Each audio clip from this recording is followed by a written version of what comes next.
الصلاة والسلام عليك يا رسول الله. الصلاة والسلام عليك يا حبيب الله. الصلاة والسلام عليك يا شفيع المذنبين. الصلاة والسلام عليك يا رحمة للعالمين.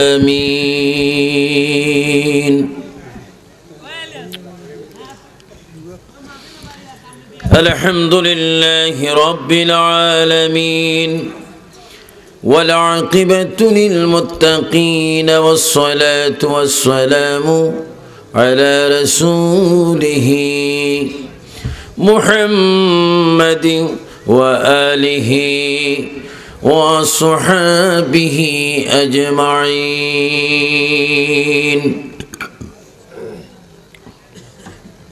সবাই আমার সাথে বলুন أعوذ بالله من الشيطان الرجيم. بسم الله الرحمن الرحيم. إن الله وملائكته يصلون على النبي يا أيها الذين آمنوا صلوا عليه وسلموا تسليما. اللهم صل على سيدنا وعلى آل سيدنا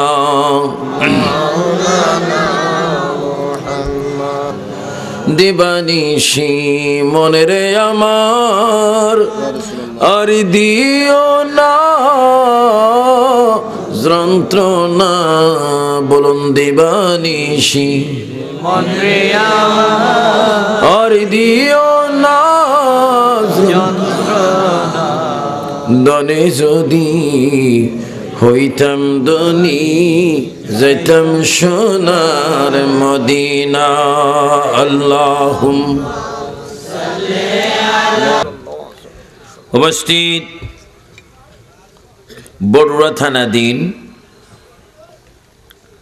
হাটফুকুরিয়া দিঘির পাড় জামে মসজিদ সংলগ্ন মাঠে মহাপবিত্র ঈদ মিলাদ নবী সাল্লাল্লাহু আলাইহি ওয়াসাল্লাম উপলক্ষে আজিমুল শান সুন্নি মহাসম্মেলনের সম্মানিত সভাপতি জনাব মোহাম্মদ খুরশেদ আলম দুলাল, মেহমান অতিথি বিশিষ্ট দানবীর জনাব অ্যাডভোকেট আরিফুর রহমান মজুমদার, যিনি এতক্ষণ তাকরীর পেশ করেছেন, সারা বিশ্বে ইসলাম প্রচারক মুফাসসির কোরআন হযরতুল হাজ আল্লামা আব্দুল বারী জিহাদি নকশবন্দি মুজাদ্দিদি হযরতুল হাজ মৌলানা শহীদুল্লাহ কালিয়াফুরি মাদ্দাজিল্লুহুল আলী, সরল মনা সুন্নি মুসলমান ভাইয়েরা, কলেজ স্কুল মাদ্রাসার শিক্ষারত ছাত্র বাবারা, পর্দানিশীন মা ও বোনেরা, বিশেষ করে ইন্তেজামি কমিটির এই দিঘির পাড়ের সকল সদস্য বাবারা, আসসালামু আলাইকুম ওয়া রাহমাতুল্লাহি ওয়া বারাকাতুহু। ওয়া আলাইকুম আসসালাম ওয়া রাহমাতুল্লাহ। আল্লাহ রাব্বুল আলামিন কোরআন শরীফের মধ্যে বলেন, ও দুনিয়ার মানুষ, আমার বান্দারা তোমরা শোনো, আমি সুন্দর দুনিয়া বানাইলাম, এই সুন্দর দুনিয়া একদিন আমি ভেঙে দেব, চুরমাচুর করে দেব। কুল্লু মান আলাইহা ফানি ويبقى وجه ربك ذو الجلال والإكرام চিল্লিয়ে বলেন আল্লাহু আকবার আরো জোরে বলতে হবে আল্লাহু আকবার সবকিছু কিয়ামত করে দিবেন কে আল্লাহ শেষ করে দিবেন কে আল্লাহ থাকবেন কে আল্লাহ আল্লাহ থাকবে আর সব শেষ কিছুই থাকবে না জমিদারি থাকবে না রাজনীতি থাকবে না মার্কা থাকবে না নেতা থাকবে না নেত্রী থাকবে না আর্মি বিডিআর পুলিশ রে বিমান বাহিনী নৌবাহিনী কিছুই থাকবে না থাকবে শুধু আল্লাহ সব ক্ষমতার ইতি ঘটে যাবে সমাপ্তি ঘটে যাবে শুধু থাকবে আল্লাহ আল্লাহ বলে যেই দিন আমি থাকবো আর কিছু থাকবে না পৃথিবীর বুকে নামাজ পড়ার জন্য কেউ থাকবে না মসজিদ থাকবে না হাট পুকুরিয়া থাকবে না বড়ুয়া থানা থাকবে না স্টেজ থাকবে না মঞ্চ থাকবে না পাবলিক থাকবে না কৃষক থাকবে না আন্তর্জাতিক স্পিকার থাকবে না কোনো হুজুর মাওলানা পীর থাকবে না শুধু থাকবো আমি আল্লাহ যেই দিন শুধু আমি থাকবো শুধু আমার নবীর প্রশংসা নিয়ে থাকবো সুবহানাল্লাহ কোন যেই দিন কিছু নেই সব শেষ কুল্লু মান আলাইহা ফান সব যেদিন শেষ করে দেব আমি আল্লাহ শুধু থাকবো আর আমার কাছে থাকবে আমার রাসূল সুবহানাল্লাহ সুবহানাল্লাহ তা আপনারা সেই নবী চান না সবাই তিনবার বলেন ইয়া রাসূলুল্লাহ ইয়া রাসূলুল্লাহ এই আওয়াজ দিলে হবে না এমন ভাবে আওয়াজ দেন নবী যেন খুশি হয় মওতের সময় আমাদের সাথে সাক্ষাৎ করে ইয়া রাসূলুল্লাহ ইয়া রাসূলুল্লাহ দুই হাত তুলে বলে ইয়া রাসূলুল্লাহ আমরা নবী চাই কি চাই না নারে তাকবীর আল্লাহু আকবার নারে রিসালাত ইয়া রাসূলুল্লাহ ইযা সামাউন ফাতারাত সমস্ত আসমানগুলা টুকরা টুকরা টুকরা টুকরা হবে ফাউটার হয়ে যাবে ওয়াইজাল কাওয়াকিবুন তাসারাত সমস্ত আসমান থেকে তারকাগুলা সিটি সিটি পড়বে তসবির দানা তসবি যদি হঠাৎ ছিঁড়ে যায় তসবি যদি মাঝখানে ছিঁড়ে যায় এই তসবির দানাগুলো একটার পর একটা পড়ে যাবে ওয়াইজাল কাওয়াকিবুন তাসারাত একটার পর একটা তারকা ছোটে ছোটে পড়ে যাবে ওয়াইজাল কবুর বুসরাত সমস্ত মানুষগুলা কবর থেকে বাইর হবে ওয়াইজাল বিহার ফুজরাত সমস্ত সাগরের পানিগুলি শুকে আগুন লেগে পানির তলদেশ সাগরের তলদেশগুলা দেখা যাবে মানুষগুলা চিৎকার মারবে নফসি নফসি করে কাঁদবে আর ওই কঠিন মুসিবতে আমার আল্লাহ নবীর স্লোগান দিবে সুবহানাল্লাহ বলেন সুবহানাল্লাহ চিন্তা করেন মুসিবতগুলো আমাদের সামনে মৃত্যু একটা বড় মুসিবত মরা জীবনটা কেমনে বাইরে হইব ও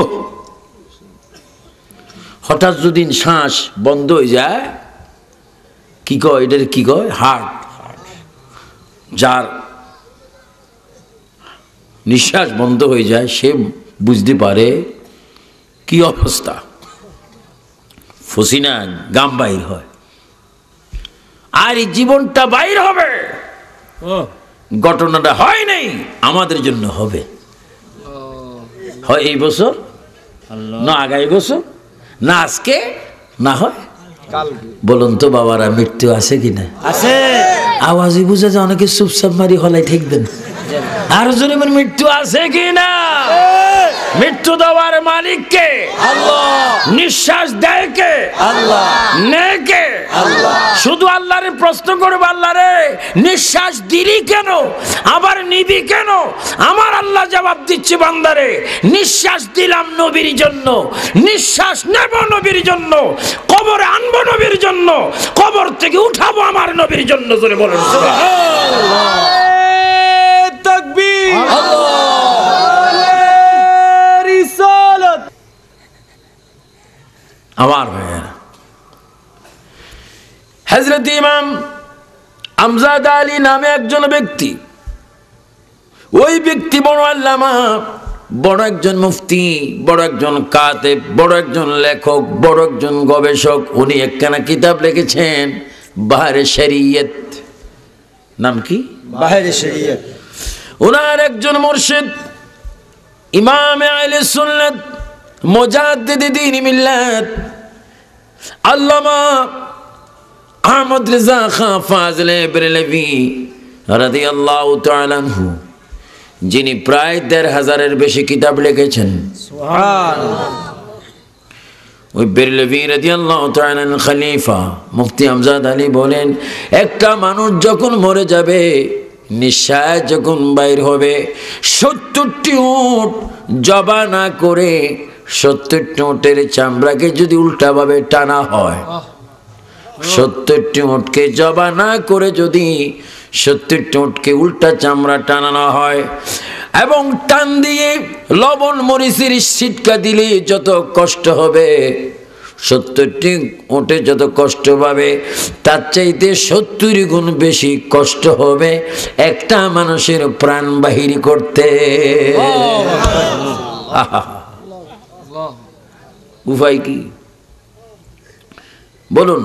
উপায় নাই রে, উপায় নাই রে, উপায় নাই। আরো জোরে, উপায় নাই রে, উপায় নাই রে, উপায় নাই। নবী বিনে রোজ হাসরে, উপায়। আরো জোরে, নবী বিনে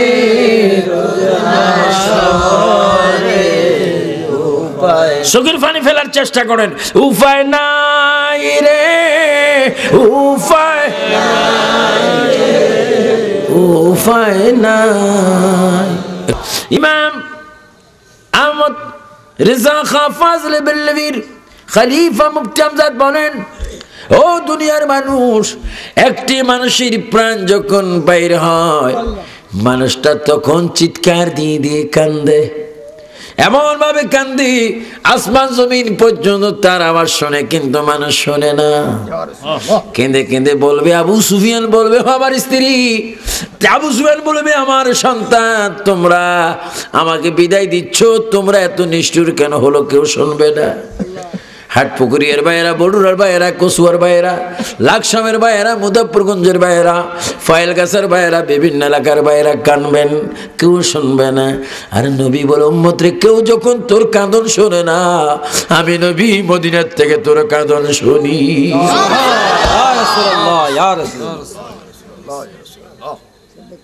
কেউ যখন তোর আওয়াজ শোনে না, কেউ যখন তোর দুঃখ বোঝে না, কেউ যখন তোর কথার উত্তর দেয় না, উম্মত রে, ঈমান ঠিক রাখ, নামাজ পড়, দুরূদ পড়, সুন্নিয়তের মধ্যে থাক, অবৈধ কোনো কাজ করিস না, কোরআন শরীফ ছাড়িস না, আমি নবীকে ধরো, মওতের সময় আমি নবী থাকবো। জোরে বলুন সুবহানাল্লাহ।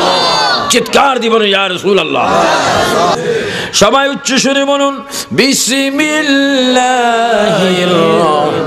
রহমানির রহিম।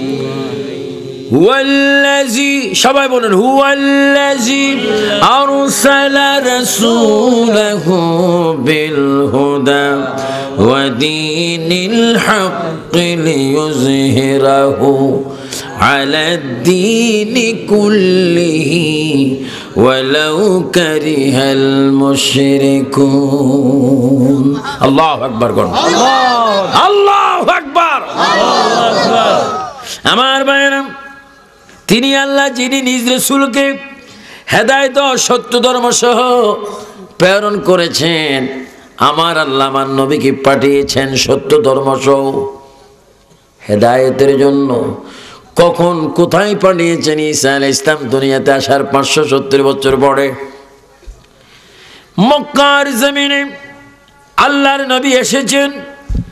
আর নবীর বয়স যখন পৃথিবীতে 25 হয়ে গেল, আল্লাহর নবী গোপনে গোপনে ইসলাম প্রচার শুরু করলেন, গোপনে গোপনে গোপনে গোপনে। আমার ভাইরা বলুন, আশহাদু আল্লা ইলাহা ইল্লাল্লাহু ওয়াহদাহু লা শারীকা লাহু ওয়া আশহাদু আন্না মুহাম্মাদান আবদুহু ওয়া রাসূল। আল্লাহু আকবার বলুন। আমার প্রিয় নবী মক্কার জমিনে মক্কা শহরে ইসলাম প্রচার করেন। নবীর বয়স তখন 25 হয়ে গেল।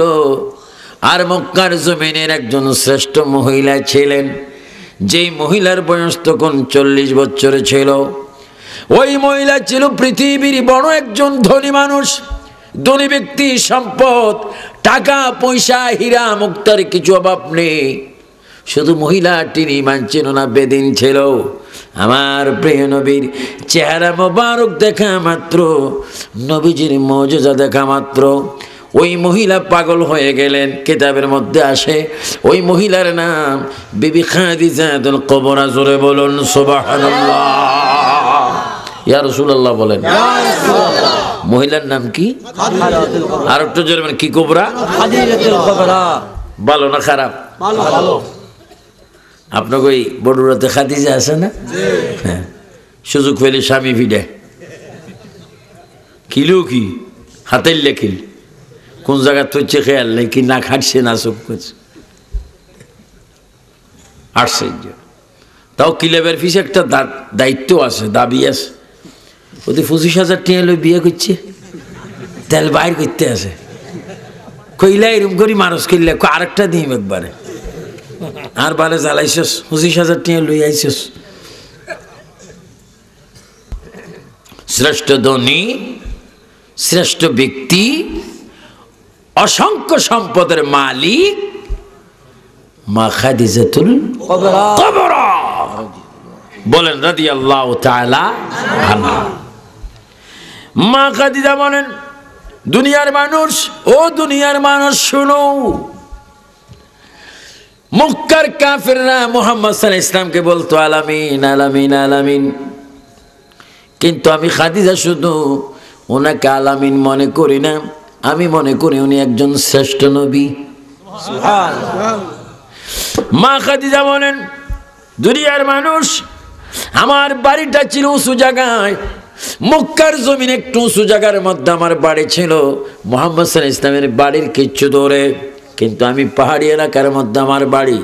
আমি হঠাৎ করে একদিন দেখি মুহাম্মদ সাল্লাল্লাহু আলাইহি ওয়াসাল্লাম 25 বছর বয়সে যখন তিনি মক্কার জমিনে হাঁটতেছিলেন, আমি নিজে স্বচক্ষে দেখতে পেলাম আকাশের এক টুকরা মেঘ মুহাম্মাদের মাথার উপরে এসে ছায়া দিয়ে বসে আছে।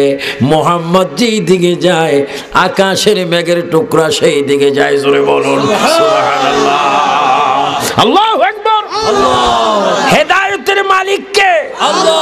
ওয়াল্লাযী আরসালা রাসূলাহু বিল হুদা, এই ঘোষণাকার আল্লাহ। আল্লাহ। নবী যেদিকে যায় মেঘের ছায়া সেদিকে। রামগঞ্জ এসে মাঝে মাঝে মেঘ আইবার আগে আকাশে কি হয়, আওয়াজ মারে, এগুলোর কি বলে? ঠাড়া মারার লগে লগে মানুষকে আলহামদুলিল্লাহ কয়নি না, বুকে শব্দে কফও বাইর করিয়া নেয় বাবুরে। হ্যাঁ, আর আকাশের মেঘের ছায়া নবীজির শের মোবারক উপর। কারণ আল্লাহর বিয়ে নবী সূর্যের আলোতে দাঁড়ালে ছায়া হতো না, চন্দ্রের আলোতে দাঁড়ালে ছায়া হতো না, কোনো বাতির আলোতে দাঁড়ালে ছায়া হতো না। আমার ছায়া আছে, আপনার ছায়া আছে, সবার ছায়া আছে, নবীর ছায়া নাই। ইয়া রাসূলুল্লাহ, আপনার ছায়া নাই কেন? আমার ছায়া যদি থাকে মানুষের কদমের মধ্যে আমার ছায়া লাগবে, তাই আমার ছায়া নাই। কারণ চন্দ্র সূর্যের আলোতে মানুষের ছায়া হয়, চন্দ্র সূর্য যেহেতু নূরের, আর আমি নবীর ছায়াই জন্য হয় না, চন্দ্র সূর্য বানানো হয়েছে আমার নূর দিয়ে। গভীর মনোযোগ। মা খাদিজাতুল কুবরা প্রস্তাব পাঠাইলেন বিবাহ বসার জন্য। বয়স 40, নবীর বয়স 25। প্রস্তাব পাঠালো, মুহাম্মাদুর রাসূলুল্লাহকে আমি চাই, এই জন্য চাই অন্ধকার জীবনে আর আমি থাকব না। শিরিক, কি শিরিক? ওই পূজার ধর্মে আমি আর থাকব না। 360টি দেবতার আমি মানব না, আমি এক আল্লাহ মানব। আমি নবীর কদমে ঈমান আনব, মুসলমান হয়ে আমার প্রিয় নবীকে স্বামী হিসাবে গ্রহণ করব। মা খাদিজাতুল কুবরা প্রস্তাব পাঠাইলেন প্রিয় নবীর কাছে। সুবহানাল্লাহ, সুবহানাল্লাহ। আমার নবী রাজি। নবীজি কি রাজি? আরো জোরে, নবীজি কি রাজি। বয়স কত? 40 25 এবং 40। শুরু। এখনো 5 ওয়াক্ত নামাজ আসেনি, এখনো 30 রোজা আসে না, শুরু হয়নি, এখনো সবে কদর শুরু হয় না, আসেনি, এখনো কোরআন শরীফ নাজিল হয়নি। কোরআন শরীফ নাজিল হওয়ার 15 বছর আগের ঘটনা, তাজা তাজা ঘটনা। আমার প্রিয় নবী রাজি হলেন। প্রিয় নবী রাজি হওয়ার পরে মা খাদিজাতুল কুবরার সাথে নবীর শাদী হয়ে গেল। মা খাদিজাতুল কুবরা প্রথমে সামান নবীর কদমে চুমা দিলেন। ইয়া রাসূলুল্লাহ, ইয়া হাবিবাল্লাহ, নবী গো, এতদিন অন্ধকার পথে ছিলাম, অন্ধকার রাস্তায় ছিলাম, মান্না উজ্জা দেবতার পথের মধ্যে ছিলাম, এখন এক আল্লাহ চিনার জন্য আসলাম। ইয়া রাসূলুল্লাহ, মক্কার আরব জাহানে যত সম্পদ, সব সম্পদগুলি আমি আপনার নামে দিলাম, সবগুলি যেন ইসলামের জন্য আপনি খরচ করে। সুবহানাল্লাহ বলেন। সুবহানাল্লাহ। কিসের জন্য? ইসলামে। আরো জন্য কিসের জন্য? ইসলামে। ইসলামের জন্য। ইয়া রাসূলুল্লাহ, হীরার ভান্ডার, মুক্তার ভান্ডার, স্বর্ণ রূপার ভান্ডার, সম্পত্তির সমস্ত সন্দুক সব কিছু আমি আপনার নামে অর্পিত করে দিলাম। শুধু ইয়া রাসূলুল্লাহ, আপনার কদমে শুধু আমার একটা প্রার্থনা থাকবে, আমি যদি মরে যাই, সেই দিন পৃথিবীর কোনো মানুষ যেন আমার কাছে না আসে, আপনি শুধু নিজ হাতে আমি খাদিজাতুল কুবরাকে ভালো মতো গোসলটা দিয়ে দিবেন। আল্লাহু আকবার বলেন। আর একটু জোরে বলতে হবে।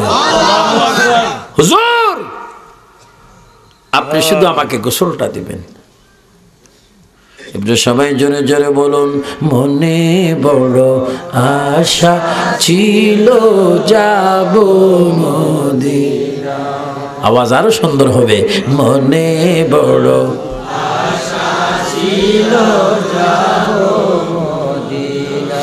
মক্কাওয়ালা মদিনাওয়ালা বলেন। মক্কাওয়ালা মদিনাওয়ালা, আমায় তুমি দেখা দাও। সুবহানাল্লাহ বলে।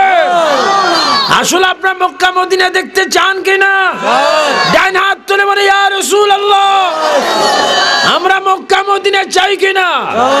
মক্কাওয়ালা মদিনাওয়ালা, আমায় তুমি দেখা দাও। মনে বড় আশা ছিল যাব। তুমি কোন দেশ যাবো? মনে বড় আশা ছিল যাব। আমার প্রিয় নবী, দুজানের বাদশা নবী মুহাম্মদ সাল্লাল্লাহু আলাইহি ওয়াসাল্লামের কদমে মা খাদিজাতুল কুবরার প্রথম দাবি হলো, ইয়া রাসূলুল্লাহ, আমি যদি মরে যাই আমাকে আপনি বিদায় গোসলটা দিবেন। আমি যদি মরে যাই আপনি আমাকে কম্বল দিয়ে মাটি দিবেন। আমি যদি মরে যাই কবরের সওয়ালের জবাব আমি খাদিজার পক্ষ থেকে আপনি নবী প্রদান করবেন। জোরে বলুন সুবহানাল্লাহ।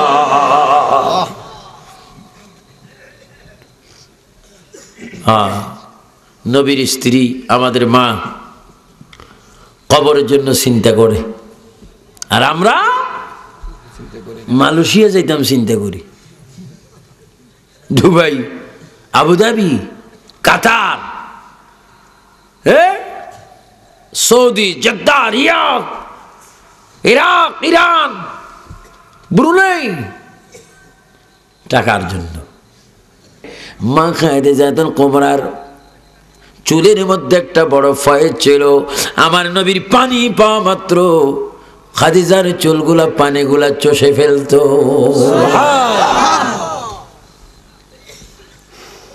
এটা আল্লাহর হিকমত। মা খাদিজাতুল কুবরা এইভাবে আমার নবীর খেদমত করতেন। নবীকে তিনি গোসল দিতেন সোমবারে। মা খাদিজা বলেন, যখন আমি নবীকে গোসল দিতাম পানিগুলা গাত থেকে পড়তে দেখতাম, হঠাৎ করে নজর, কখন আমি নবীর চেহারার পানিগুলা বুঝতেছিলাম, নিচের দিকে নজর করে পানিগুলা নাই। ইয়া রাসূলুল্লাহ, এতগুলা পানি দিয়ে আমি আপনাকে গোসল করাইলাম, পানিগুলা গেল কোথায়? আমার পানিগুলা ফেরেশতারা নিয়ে গেছে। আল্লাহু আকবার বলেন। মা খাদিজাতুল কুবরা এইভাবে নবীকে গোসল দিতেন, এইভাবে নবীর কদমের পানি মুছতেন। শুধু তাই নয়, মা খাদিজাতুল কুবরা আমার নবীর পায়ের তালুর মধ্যে তিনি এইভাবে যখন হাতে ডলা দিতেন, মা খাদিজা বলেন, অনেক সময় আমি দেখতে পেতাম সমস্ত কদমের তালু মোবারকের দিকে নজর করলে দেখতাম সপ্ত জমিনের গোড়া দেখা যায়। ইয়া রাসূলুল্লাহ, আয়নার ভিতরে দেখলে চেহারা দেখা যায়, আপনার কদমের দিকে নজর করলে তাজা সারা দেখা যায়। আমার নবী বলে, খাদিজা রে, ও খাদিজা, কোনো চিল্লা না, ভালো মতো আমার কলবের দিকে তাকাও। যদি ভালো মতো দৃষ্টি দিতে পারো, আমার আল্লাহ পর্যন্ত এখন দেখতে পাবা। আল্লাহু আকবার বলেন।